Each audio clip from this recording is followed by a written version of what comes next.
We already know that the liberals were taking it pretty bad about Trump winning the election, but who would have known that they would have taken it to a whole entire different level? I'm talking about Ivy League schools canceling classes to allow the students to recover from the election. And if that wasn't bad enough, the news channels are giving people extremely bad advice on what to do with family members that voted for Trump. Okay. If you got about 8 minutes, let's go ahead and watch this video and react to it. Before you do me a quick favor. Hit that like button for the YouTube algorithm so that this video can reach more people like yourself. I truly appreciate you guys. And if you're not already subscribed to the channel, go ahead and tap that subscribe button and let's hop into this video right now. Been discussing the lefties, of course, in the US because they just seem to really be struggling to come to terms. So That's actually probably a light term. They're really, they're not coping, let's be honest, with Trump's victory. And so much so that Ivy League schools across the United States have cancelled classes, postponed exams, and told students they could colour in with crayons and even offered them milk and cookies to cope. Yes, you heard that correct. They're not lying either, okay? I looked it up because I wanted to be sure that this was accurate. And Harvard, one of the most prestige schools, is the front runner-up for allowing the kids in college some time to rest and recover from this election, as if this was just the worst thing that's ever happened to them. It's ridiculous, man. Nothing like a warm glass of milk to soothe your soul. Joining us now is journalist and commentator in the US, Brad Palumbo. Brad, really great to see you.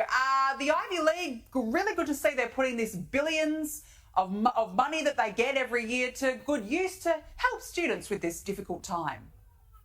It's absolutely pathetic. These are supposed to be America's elite education universities and our higher education system, and they're treating their students like toddlers, canceling classes. I would be furious. I remember I was a college student back in 2016, and my professors decided to have sessions to talk about our feelings instead of teaching class. And guys, college in the US is insanely expensive. I was like, excuse me, sir, I'm paying like $300 for this hour. Maybe you could actually teach about the topic you're paid to teach.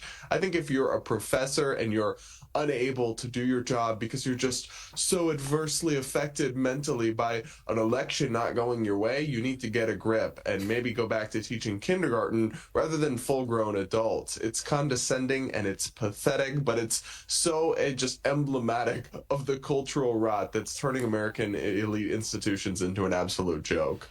Well, Brad, I just want to say, if Kamala would have won, I would have taken it to the gut that America is going to have another 4 years of terrible politics, of terrible of inflation and of the dividing of the nation. I would have took it to the gut. I wouldn't have been trying to eat milk and cookies. I mean, the things that I've seen online in the past couple of days, the things that I've seen on Facebook, it is utterly insane.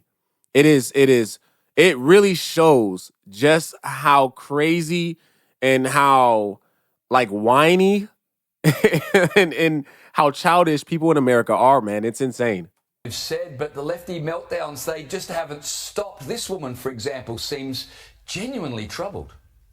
I just want to let you all know that if you need to talk, I will be available to talk. Have a bottle of wine, an entire bottle of wine. It's okay. I don't know what to say, right? But I can't really say to get better because it's gonna be hard. Listen, if you're a Democrat, okay, don't take a full bottle of wine to the head, okay? It's not that serious. It really isn't, okay? We've already had Donald Trump from 2016 to 2020, and if you ask the majority of Americans, we had a pretty good time, okay? It wasn't that bad. Okay, life was somewhat easier than it has been in the last 4 years. So no, do not down a bottle of wine to try to recover and make yourself feel better about this election. It's not going to work. You're just going to get a hangover and wake up the next day, and he's still going to be president. Seriously troubled. What responsibility do the Democrats and the progressive media bear for the mental problems some of these people are clearly now experiencing? Yeah, on one level it's funny, but on another level I do genuinely feel bad for these people. The people screaming and ranting and freaking out in their cars and crying on TikTok and I agree with you. Ultimately, the media and then social media activists who post extremely misleading content, they're to blame because they've basically convinced these people that Donald Trump is going to do a lot of things that he isn't going to do. I mean, I saw a video of a woman saying that lesbians are going to be shot on sight in Donald Trump's America. And I'm like, that's news to me because he's literally pro-gay marriage, and nothing of the sort happened from 2016 to 2020. I also got spammed with ads here in Michigan about how Donald Trump is going to ban IVF fertility treatments while he was actually campaigning on making them taxpayer funded and available to all. So I blame the disconnect, the totally misleading and inaccurate media coverage, the constant hyperbole and exaggeration from social media activists that scared people to the point where they're melting down. And on one level, I have to admit, it is funny. Their tears are delicious in some ways. But in another sense, they're victims. Like, they've been lied to, and then they're experiencing so much distress as a result. Okay, I want to show y'all this video real quick, okay, of, I don't know what news channel this was, but the advice that they gave to family members is just insane, okay? And it just shows you just how evil their plans are. It shows you how they try to mislead people. It shows you how they want you to be divided from your people for no apparent reason, okay? Whether or not he's in office or not, okay, you're still family, okay? You're still family.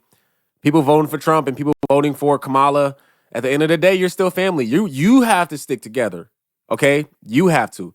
Watch this real quick. So if you are going into a situation where you have family members, where you have close friends who you know have voted in ways that are against you, like what you said, against your livelihood, and it's completely fine to not be around those people and to tell them why, to say, I have a problem with the way that you voted because it went against my very livelihood, and I'm not going to be around you this holiday. I need to take some space for me. Look, Brad, clearly the budget for guests at MSNBC, it's quite... What is... It's insane. I don't know what the words to say is. They're acting like we just voted in the worst man in the world. Like we just voted in a complete dictator that wants to just obliterate an entire half of a country. Like, it's not like that. He's not the policies that he's going to put in place regarding some of the things that liberals want. Okay, he's not going to put those in place. All right, as far as abortion, all right, as far as certain things that the government gives out, assistance that doesn't need to be there or that are getting misused by many of Americans. Yeah, I mean, we had him from 2016 to 2020. If you don't remember what that was, okay, just search on YouTube. It was one of the best years that we've had since prior to 2008. It was really good. Okay, we had no wars. People had money. Inflation was pretty low. You know what I mean? As from what I can remember, gas prices were average. Nothing. It was never this huge influx of gas. Food was incredibly low. I could spend $150 a week on food, and that's comfortable. And that's a lot of food. Now, $150 will last 2.5 days. I have to spend $300 to $400 a week on a family of 6. Okay, so yes, I'm glad that Trump's in office, and I'm praying that the policies they put in place is going to help all of Americans. We're all in this together. We are all in this together. Depend upon a rational, pragmatic electorate deciding based on governance whether the incumbent party should get 4 more years. Elon Musk is, I don't know how many hundreds of billions he has. He has been the director of misinformation. 2 billion views of his spreading of disinformation, not just about the economy, but about immigrants, about minorities. We've never seen disinformation at this scale. So, Brad, the pollsters got the result wrong because they didn't factor in Elon Musk's misinformation. No, he's just trying to cover himself up because he got embarrassed. His predictions were totally wrong, and so were some other pollsters. I don't think most people saw a Trump landslide coming, but blaming misinformation or disinformation is absurd. Immigration crisis at our border, not misinformation. Inflation that bankrupted American families, not misinformation. chaos in the world around us, a botched withdrawal from Afghanistan, not misinformation. People know what's going on in their lives. I mean, Elon Musk posting inaccurate memes to Twitter sometimes is not changing people's votes or somehow this shadow conspiracy that undercut the polls, which doesn't even make sense. Are we supposed to believe that people don't tell their real opinions to pollsters because of Elon Musk's misinformation? His theory does not even make sense. But more broadly, they want to blame misinformation or disinformation because it's a pathetic cope. It's a way of refusing and denying their actual culpability and their failure to offer Americans a sane and attractive alternative as the Democratic Party. It's an abysmal failure, and it's something they really should reckon with. But don't hold your breath waiting for them to do that, because you might pass out. Okay, let me just give you guys my opinion on why I think Trump won, and then I just have a small message for all of America and the liberal parties, people that are liberal and voted liberal.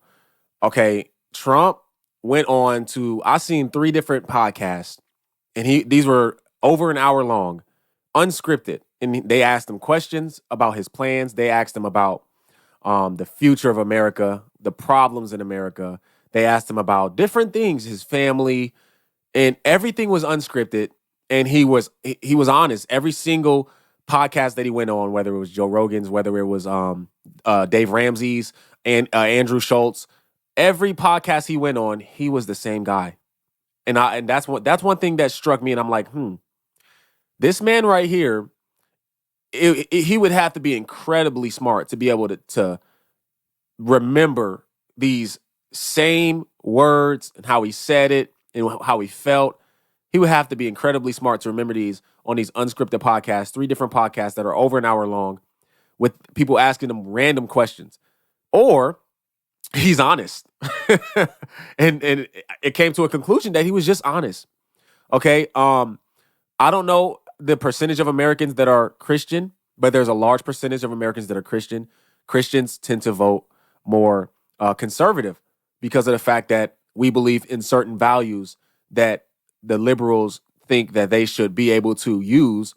We believe that it's evil. We believe that certain things are unjust and immoral. And so that could have played a role into it. Also, the fact that we've already experienced him with 4 years, and now we've had this 4 years. These last 4 years have been one of the worst in our lives, and we just want to get back to normal. We just want to get back to normal, y'all. We just want to be able to wake up, go to work, come home, have some dinner ready, read, watch some TV, and go to sleep and not have to worry so much as we have in the last 4 years. I think that Donald Trump's likable.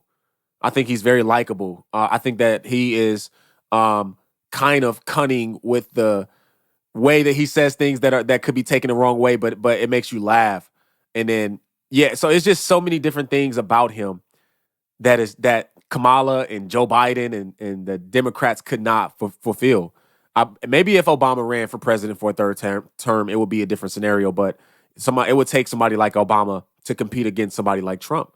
I think he won based off of those reasons, also with the border situation, also with American troops, also with the peace that he's trying to promise, the bringing America together, separating this, trying to, mend this separation that we have in America. He's telling America these things, okay?